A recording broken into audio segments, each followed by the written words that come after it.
jo.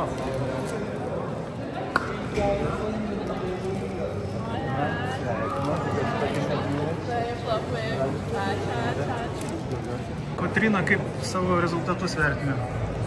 Ar sunku buvo plaukti? Labai dviprasmiškai, nes 50 tikrai buvo labai arti geriausio, 100 tai nelabai esu patenkinta, o 200 tai visą sezoną kokiu tokiu rezultatu ar formai ar neformai. Tai gal labiau patiko pats procesas ir išsibandymas startų prieš pasaulio čempionatą, o atviram tai tikrai netenka labai daug startuoti, bet tikrai kartais būna iššūkis oro sąlygom ir vėjais. Kaip forma prieš pasaulio čempionatą?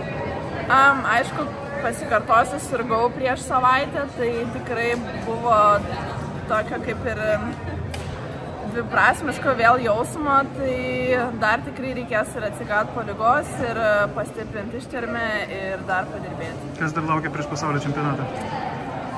Darbas, poilsis ir psichologinis pasiruošimas. Tadai, Kotryna vienintelė pelnė medalius U23 Europos čempionate. Ar tai kažkoks darbo rezultatas, ar tiesiog jinai dabar taip rengėsi pasaulio čempionatui? Nebuvo lygis toksai aukšto lygio, kad būtume nepretendentai į tos medalius, tai panašiais laikais jinai ir plaukė jau šį sezoną. 50 pasigerino gan gerai, sezono geriausią rezultatą parodė, 100 truputį techninių klaidų padarėm.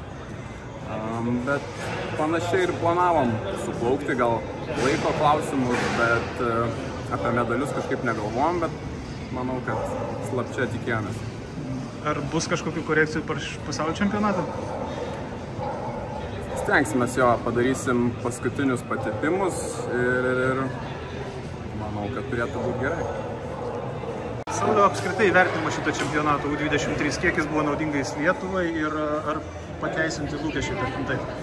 Tai jis iš vis mums naudingas, nes antrą kartą vykstantis čempionatas, toks formatas, tai jaunimui, perėjant iš jaunimo į elitą, tikrai jisai labai reikalingas. Šis čempionatas vyko atviram baseine, tai trupučiuką įtakojo rezultatus, kaip sako, medaliais, bet visi norim asmeninių rekordų, tiek sportininkai, treneriai, tai asmeninių rekordų trūko, bet jis toksai tarp Europos jaunimo čempionato ir pasaulio čempionato, tai treneriai turbūt ruošėsi logiškai ir kas stipresni pasaulio čempionatui ir neatvyko kai kas iš lietuvių net į čempionatą. Kotryna džiaugiamės, kad sutiko ir 3 medaliai džiugina. Jokūbas Keblys džiaugiamės 7 vietą, Justin 7 vieta ir finale plaukimas. Kai kurie sportininkai neįvykdė savo rezultato, tai matysim, žiūrėsim, ką galim padaryti, kad tie rezultatai gerėtų. Dėkui.